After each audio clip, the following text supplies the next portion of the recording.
Hello, brothers and sisters. Welcome back to another Based LDS video. This is your boy BC, and I am just a little bit more awake than I was for last night's video on the Confessions, the Westminster Confessions. And I had to get the video out. I wanted to get it done, and I just clearly missed the mark. You could see my eye roll there at one point in the video as I started to fall asleep. And then you actually saw me like word salad for a second and a half there. Both of those towards the end. But I slogged through. And I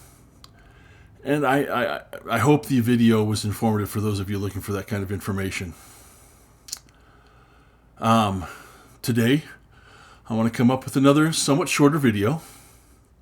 And I want to do a book review. I want to talk about Volume 2 from Hugh Nibley, Enoch the Prophet. I discovered Nibley on my mission, as a lot of people do. I served from 95 to 97, a slightly older missionary. I served after I got done with the military. And Nibley was deep, eye-opening, ponderous stuff, and I loved it from the get-go. I'd collect little articles here and there because he would occasionally publish something in the Ensign, and I'd copy old Ensigns and put them in some of the binders that I had. But his stuff was fantastic. So when I got off my mission, I went and I bought all 14 of his volumes that were out at the time. And frankly, I thought until about a year ago that I had them all. I was not aware that another 2, 3, or 4 volumes have been released. I had no clue. I don't know how I missed that, but I did. So my wife will be unhappy to learn that I'll be buying those remaining volumes shortly here in the next few months. Not right away. I've got too much to read right now. But Nibley is, I think, perhaps the most imposing figure when it comes to critical Mormonism and defending the faith from the anti-Mormons that are out there. His work is superlative. His work it casts a long shadow against what the critics of the Book of Mormon and Joseph Smith and the Restored Church have to say. And one of the most common complaints about Nibley is that he's too well read and too broadly read, and that he pulls together these disparate strands and seemingly ties them together and makes these magical defenses, and sometimes they're not really coherent, but the problem is they're meaningful. The arguments he makes and the sources he pulls from are deeply meaningful, and they are all from all over.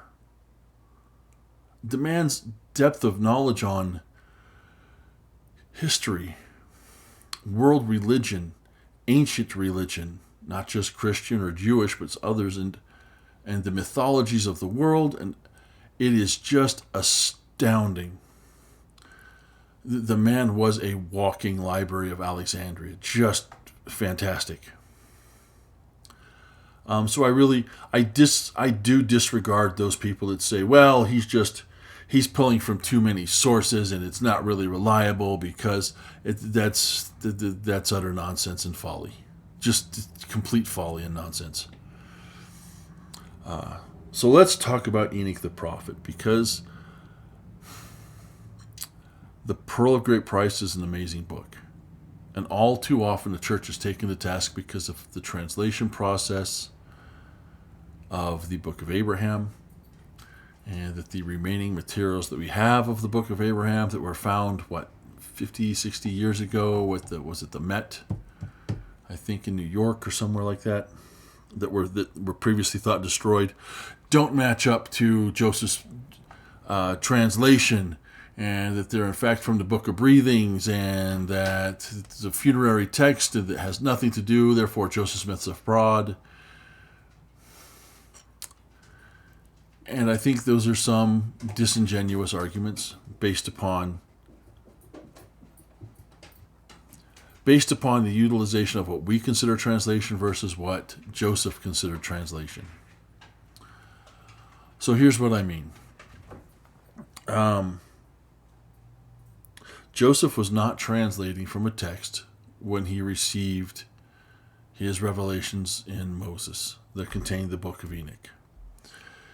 This is pure revelation. He's not pulling from a text. He's not pulling from some ancient oral tradition. He's not pulling from anything known that he could have stolen from or plagiarized from or copied, like some of the accusations are for the Book of Mormon and Abraham. This is Joseph and pure revelation from translating the Bible as he was commanded to. We read about that in the Doctrine and Covenants. And this is what Nibley shows us. This is what Nibley shows us, is that Joseph was at his highest peak here. And I want to read how Nibley starts off his book of Enoch. And he's writing 4 sections here. The first part, Enoch the prophet and his world. And that's Enoch the prophet, which you see there, 16 pages. The Enoch figure, because it's a type, which is roughly 46, 47 pages. And then the book of Enoch is a theodicy, which you see there's like 25 pages. And then you get from page 91 to page 302. So what's that? 211 pages. A Strange Thing in the Land. The Return of the Book of Enoch. And this is just a masterful defense of Joseph Smith, the Pearl of Great Price, the revelatory process, and the restored gospel. And here's the first 2 paragraphs. It's been assumed because the Pearl of Great Price is a little, thin book that anybody can handle it and write a commentary about it. Actually, it is the most difficult and portentous of our scriptures, and we can't begin to approach the ancient aspects of the most difficult book of books unless we know a lot more than we do now. The prophet Joseph says, "The things of God are of deep import, and time and experience and careful and ponderous and solemn thoughts can only find them out. It is no small thing to approach a writing like the Pearl of Great Price. In commenting on the Book of Enoch, I'll refer mostly to sources outside the Pearl of Great Price, because all the versions from which the book are taken were unknown in the time of Joseph Smith. These give remarkable confirmation to the Pearl of Great Price. Remember, Joseph Smith did give us a Book of Enoch in chapters 6 and 7 of the Book of Moses. I've written over 1,000 pages on it, and I haven't even scratched the surface. The non-canonical stories of the Garden of Eden and the flood have been very damaging to the Christian message because they're the easiest to visualize, and you can popularize them more easily than any other biblical accounts, any other of the Bible accounts." 2 chapters, 1,000 pages, and he hasn't scratched the surface.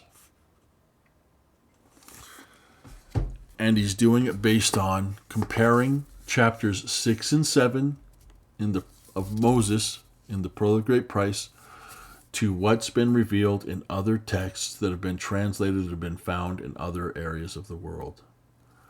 The Ethiopic, the Slavonic, all these other versions of Enoch.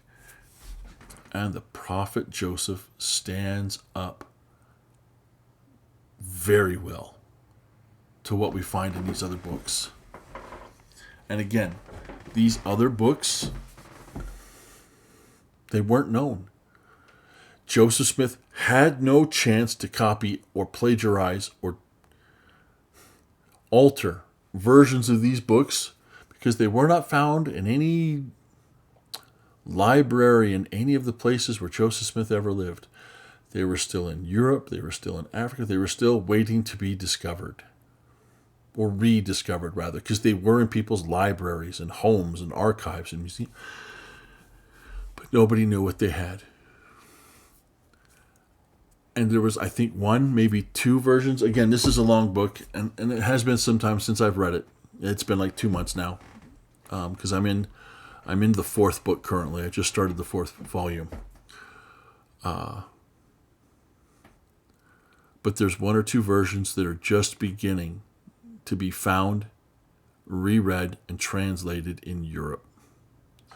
Joseph has access to none of these. So there are parallel accounts coming out at the same time. 1, translation. 2, revelation. Joseph fits the bill for providing a work of Enoch. They compare and stack up admirably and very well.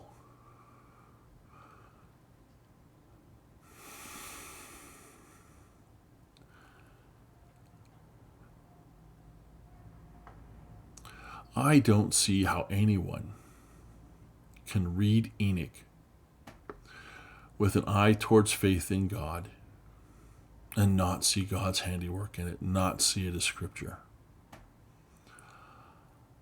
I don't see how anyone in the scholarly world can look at Enoch and not say Joseph Smith had to have had something because of how they match up scholastically to the other versions of Enoch. Enoch does away with childish visions of the flood that we have when we read Genesis, right? Think about the garden. Everyone has a garden. What do you think of a garden? Enoch dispels those preconceived notions and gives us something that would have been at the time new, novel, and of note. Joseph Smith's account of Enoch is a miraculous gift to God's children to show us who he is and how he works. We get a glimpse of the antediluvian world prior to the flood. We get more on the nature of God because of watching and listening to Enoch interact with God than we do anywhere else, in my opinion. Who would have thought of God as one who weeps? Enoch saw it. Enoch recorded his vision. Who, at the time of Joseph Smith, would have thought of God as a personage to be conversed with face to face?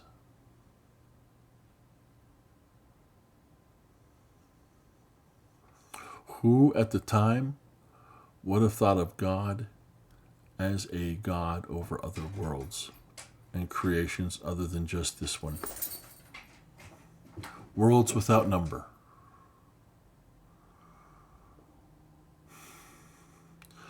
We are blessed to have Enoch, and we're blessed to have Brother Nibley give us a deeper look and understanding at that great book. I cannot recommend highly enough reading this book. It's a fantastic book. Yes, that second part on A Strange Thing in a Strange Land, it is long and it can be a bit of a slog. But he'll hold up various texts outside of the Pearl of Great Price. He goes, here's from this. And he'll give you, like, say, 3 to 10 to 15, whatever verses. And then he'll hold up Joseph Smith's Book of Enoch. And you can see the parallels, the synchronicity, the alignment.